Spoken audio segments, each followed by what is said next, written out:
Hello, welcome back to my channel. It's me, SB. I am making a quick video in response to a question that I had on my video on the Stitchworks software. And the question is, what if you are working on rows and need to increase? Which chart do you use? My answer to that is I'm going to open up a new chart here. And if you know the stitch count that you're going to be using, I would go with rows and go with your beginning stitch count. So let's say we're just going to use 15 rows, 15 stitches. So you know that your beginning stitch count is 15. So let's go ahead and open that up. And it's going to look something like this. What I do is, yeah, you have the row count, but that's fine. What I usually do is I just delete all of that and leave the beginning stitches where they're at. I'm going to change the color to blue so you just understand that. Another thing that I would do if you're going to be doing increases is open up your Align and Distribute panel and your Copy or Mirror and Rotate panel. And I like to just have them over here on the side. Just like that, so that way they're in reach. And then what I do is I just highlight all of my stitches and I just copy them up. And then I go over here to Properties, which I always have on the side. It should be automatically there. And I switch it to the stitch that I want. Let's say I want double crochet. And it'll automatically change all that. Sorry about that.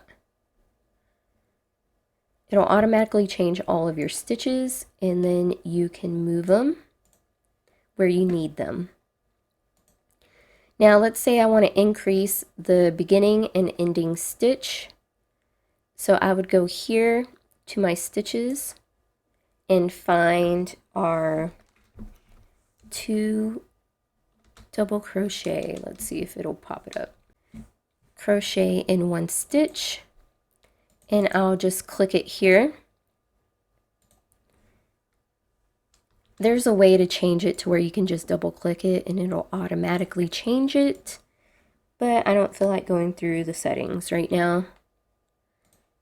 And we'll just pop that there, highlight all of those stitches and go to the Align top. So it's that one right there, and it'll just align it.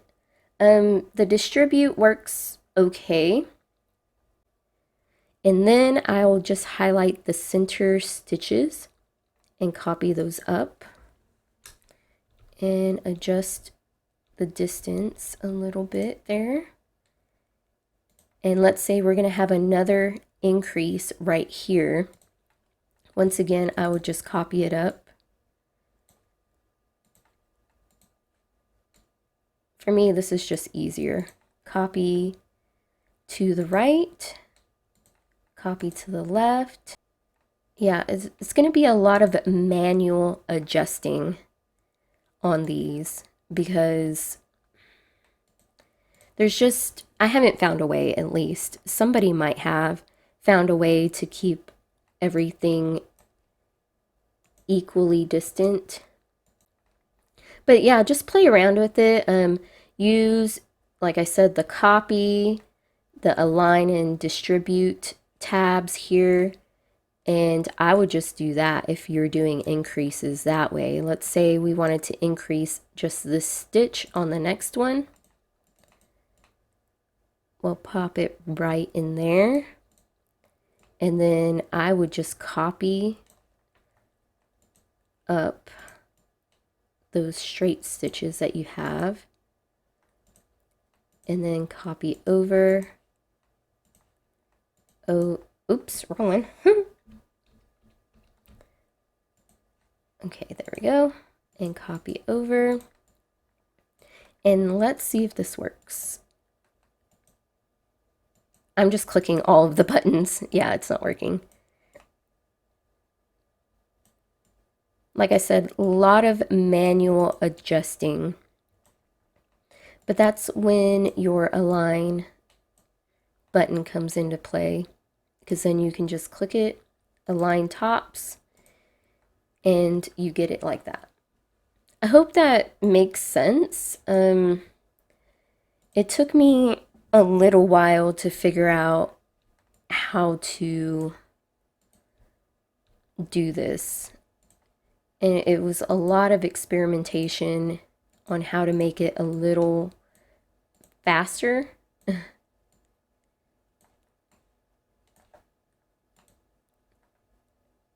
see. That might have worked, maybe. It looks like it kind of moved some of my... Okay, yeah, there we go. But yeah, it just takes experimentation.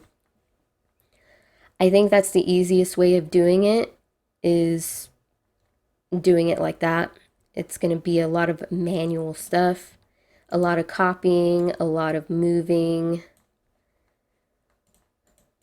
I hate clicking it like that. You know, when you go like this.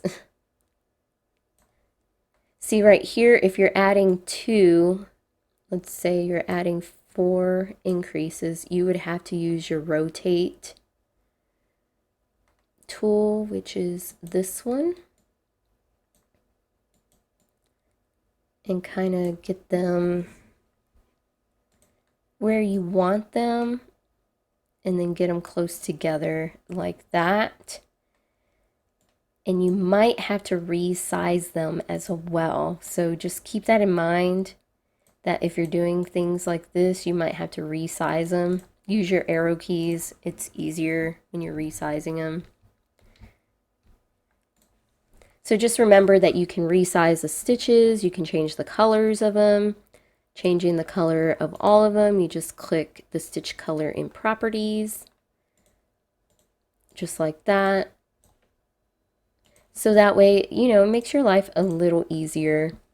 I hope that makes sense. I don't know if I answered the question or if I just made it even more confusing, but let me know in the comments down below if it answered your question or it just brought up more. Anyways, guys, thanks for watching. I'll catch you on the next video. Bye.